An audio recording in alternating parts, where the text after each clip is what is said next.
प्रिय दर्शकों, नमस्कार। आज मैं आपको सप्तम भाव में केतु का फल बताने वाला हूं। किसी भी लग्न में, किसी भी राशि में सप्तम भाव में केतु होंगे तो आपको कैसा प्रभाव देंगे, आज इसकी संपूर्ण जानकारी आपको मिलेगी। आपको केतु का फल बताने से पहले एक बात आपको ध्यान रखनी है कि केतु का फल देखने के लिए आपको यह जरूर देखना है कि केतु किस राशि में है, किन ग्रहों के साथ है, किन ग्रहों की दृष्टि में है, किन ग्रहों की युति में है। क्योंकि केतु एक छाया ग्रह है और छाया ग्रह का प्रभाव जिनके साथ होता है, जिनकी राशि में होता है, जिनकी दृष्टि में होता है, उसके समान हो जाता है। इसीलिए आपको पहले केतु के लिए यह देखना है कि आपकी कुंडली में केतु किन किन ग्रहों से दृष्ट है, तब जाकर के आप केतु का प्रभाव भली भांति समझ पाएंगे और सटीक परिणाम आपको प्राप्त हो पाएगा। आपको यह भी देखना है कि आपके केतु बलवान है या कमजोर है।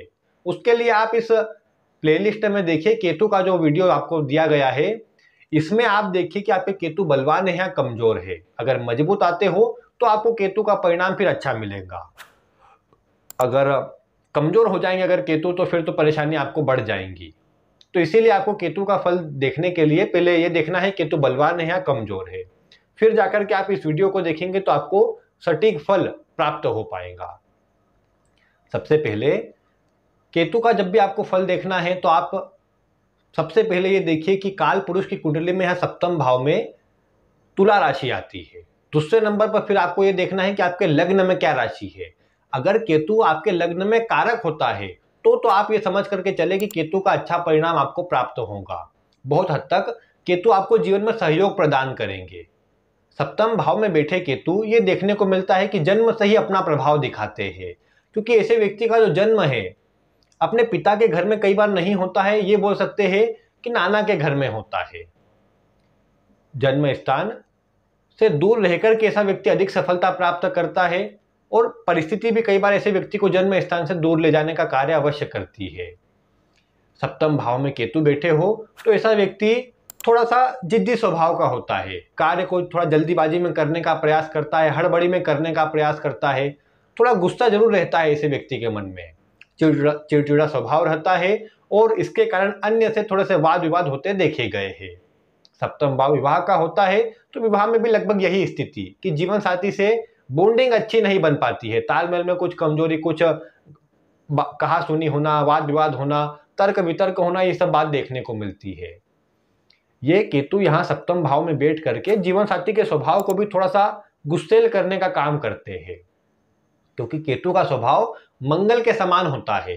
परिणाम स्वरूप ऐसे व्यक्ति को जो जीवन साथी मिलता है वो भी थोड़ा सा गुस्सेल स्वभाव का अवश्य रहता है। हालांकि ये केतु व्यक्ति को धार्मिक बनाता है, सद आचरण करने वाला बनाता है। अगर शुभ ग्रह का प्रभाव इस केतु पर आए, राहु की दृष्टि न देखे, राहु केतु के केस में आप एक दूसरे पर दृष्टि को न गिना करें, अन्य ग्रहों की दृष्टि को देखिए। क्या केतु पर अगर शुभ ग्रह की दृष्टि आ रही है, अगर आ रही है तो आप देख पाएंगे केतु का परिणाम बहुत अच्छा मिलेगा, सभी सुख भी मिलेंगे और जीवन में सभी प्रकार की स्थिति अच्छी रहेगी। ज्योतिष के जितने भी ऋषि है, जितने भी आप किताबें प्राचीन पढ़ेंगे, उसमें वृश्चिक राशि में ही केतु को यहाँ अच्छा परिणाम देने वाला कहा गया है। इसके अतिरिक्त शनि की मकर और कुंभ राशि में भी सामान्यतः अन्य राशि की अपेक्षा केतु का परिणाम अच्छा होता है। अदरवाइज अन्य जितनी भी राशियां है वहां पर केतु का परिणाम थोड़ा कमजोर या फिर परेशानी देने वाला अधिक सिद्ध हुआ है, क्योंकि ये केतु सप्तम भाव में बैठ करके जीवन साथी ऐसा प्रदान करता है जो गुस्सा करे, चिड़चिड़ापन रहे, जो कहीं ना कहीं अपना दबदबा बनाने का प्रयास करे। और फिर क्या होता है कि कहीं ना कहीं झगड़े विवाद के कारण ऐसा व्यक्ति का जो संपूर्ण जीवन है उसमें इसका प्रभाव पड़ जाता है, क्योंकि अगर ऐसे व्यक्ति का वैवाहिक जीवन ही कमजोर होगा तो कहीं ना कहीं उसे सभी प्रकार के सुख नहीं मिल पाएंगे। ये भाव चौथे से चौथा होता है, यानी घर का सुख, भूमि भवन वाहन का सुख भी ये केतु से पता चलता है। तो ऐसे व्यक्ति को कई बार वाहन आदि में अच्छा सुख प्राप्त होता है, लेकिन वहीं पर आकस्मिक रूप से धन की हानि भी होती देखी गई है। सप्तम भाव में बैठे केतु घर परिवार में जीवन साथी के कारण कलह का वातावरण उत्पन्न हो, ये बात देखने को मिल जाती है। कई बार इसके कारण माता से तालमेल कमजोर हो जाए, माता से भी अच्छी स्थिति न रहे, ये बात देखने को मिल जाती है। सप्तम भाव में अगर केतु कमजोर होते हो तो ऐसा व्यक्ति फिर गलत मार्ग की ओर भी जाता है, गलत आचरण करने वाला, गलत वस्तुओं का भोजन करने वाला, गलत कह सकते हैं कि आहार व्यवहार उसके अच्छे नहीं होते जिनके सप्तम भाव में केतु होता है। अब ये बात ज्यादा लागू होंगी तब जब केतु कमजोर हो जाए। मजबूत होंगे तो आपको धार्मिक स्वभाव का बनाएंगे, आप सही कार्य में लगेंगे, मन में स्थिरता आपकी रहेगी। और अगर कमजोर होंगे तो आप कार्य को टालेंगे भी, कार्य नहीं करेंगे और व्यर्थ की चीजों में अधिक ध्यान देंगे और कहीं ना कहीं जीवन को खराब कर लेंगे। सप्तम भाव में केतु हो तो सप्तम भाव दशम से दशम होने के कारण आप फिर एक से अधिक कार्य बदलेंगे।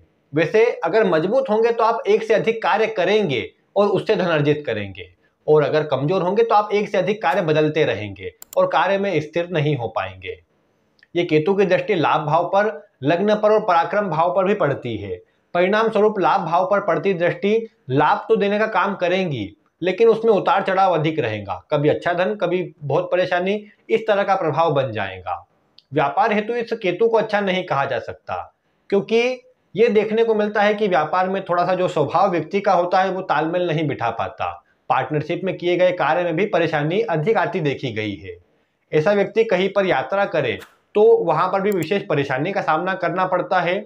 यात्रा के समय पर या तो वाहन में कुछ खराबी आ जाए या किसी कारण से यात्रा टल जाए, ये सब बातें देखने को मिलती है, यानी परेशानी यात्रा के समय पर होती है। केतु का प्रभाव व्यक्ति को बार बार परिवर्तन करवाता है और परिवर्तन में भी परेशानी अधिक देता है। लेकिन केतु शुभ होंगे तो ऐसा व्यक्ति जितना परिवर्तन करेगा उतना सुख प्राप्त करता जाएगा।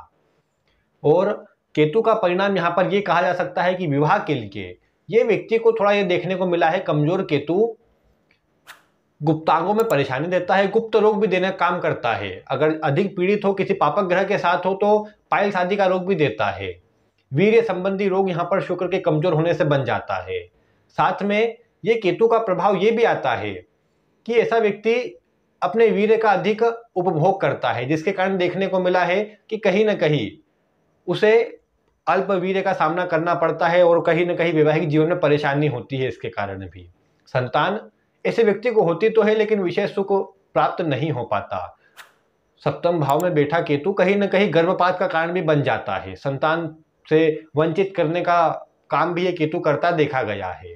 पंचमेश और पंचम भाव भी पीड़ित हो जाए तो लगभग यही परिणाम फिर देखने को मिलता है।